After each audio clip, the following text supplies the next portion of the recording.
Today we're going to be creating our own garland. This pretty garland can be used to decorate your room or anywhere. If you want to do a little photo shoot, you can make a bunch of them and set it up behind you and take some pictures.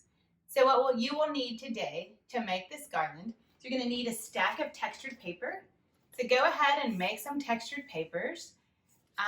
If you haven't watched the other video where it teaches you how to make textured papers, go ahead and go back to that video and you can learn how to make it and have that prepared for this one.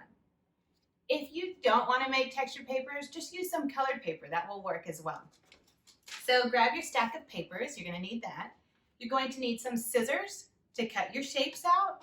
You're going to need a marker, and you will need glue. The last thing you'll need is whatever ribbon or string you have that you want to put your shapes onto. So string, textured papers, glue, and scissors are the only things that you will need to create this garland. Now that you've gathered your texture papers and all your other materials, you're going to go ahead and get started. So you need to decide what shape garland do you want. Do you want a circle? Do you want a star? Do you want a heart? Whatever you'd like, figure that out, and then you're going to make a template. So I decided I just wanted a circle. So I drew a circle on something else, and then I cut it out so that I can make this same shape over and over again, because you need them to always be exactly the same size. So you're going to take your template, you're going to sit it down on your paper, and I've already traced it onto here. So you're going to find wherever you'd like on your textured paper, and you're going to trace it. So I've got it here. I took my marker and I just traced right around the circle, and I did it twice because every two is going to make one little garland sandwich. So now that I have it traced, my next step would be to cut these circles out of here. So I would take my scissors, cut my little shapes out, and then I'm ready to move on. So I've already done that, and I've cut these two out of the same textured paper. So now I'm going to take my string, and it depends on how long you want your garland to be, how many of these you're going to have to make.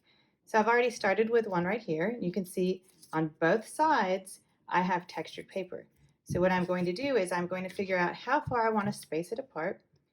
And I want them kind of close together, so I'm going to be making a bunch, but I don't want them touching each other. So I'm going to leave a nice little gap, put it on the string. So I'm going to put this under the string, and I'm going to have the textured paper facing away because this part is going to be the inside of the sandwich. You won't see this part. You're going to take your glue, and you're just going to go ahead and glue on the string, glue on your paper, add a nice bit of glue all around. Make sure you keep that string right on your shape. And then once you've done this, make sure you've added glue everywhere. You're going to take your other side of your shape, so these were the two that I cut out, and you're going to press it down. Make sure you press it down everywhere. Press down on that string really well, so you've got a nice even coverage of that glue, and that will be your garland. It can flip any way it wants when it's hanging in your room, and it'll still have all sides will have a nice pretty texture. So it'll still look pretty no matter what angle you look at it from. So now I've only done the first two. You're going to need to do probably 20 of these more to make it look nice, and so you can hang it from one corner of your wall to the next.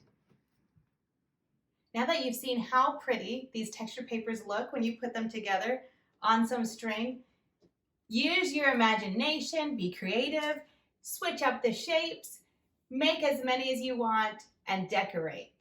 Have fun.